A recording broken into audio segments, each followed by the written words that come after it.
Measuring color is one way of studying hybrids of northern flickers. But how do you measure color?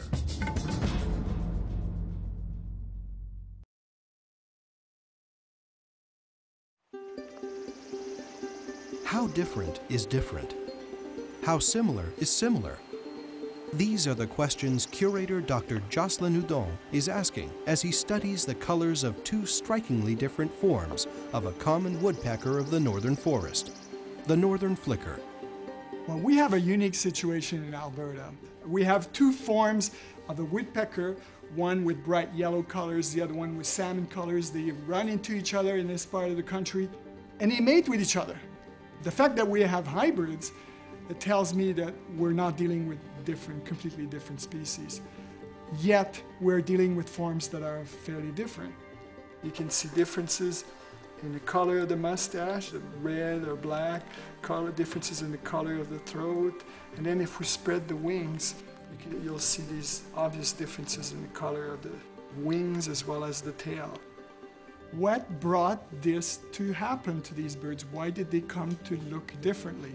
We know that birds have very good color vision, yet the color differences that we see don't seem to play any role in keeping the two forms from crossing with each other. So in this case, different appearances to the birds is all the same. Now, studying from his lab here in the museum, Jocelyn is working on finding answers to some of the very questions he had.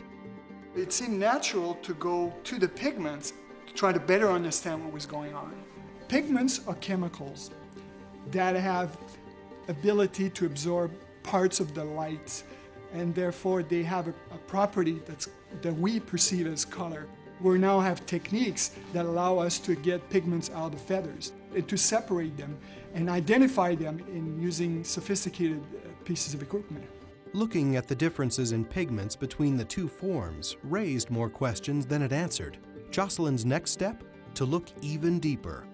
To look at the pigments in the hybrids between the two forms of flickers.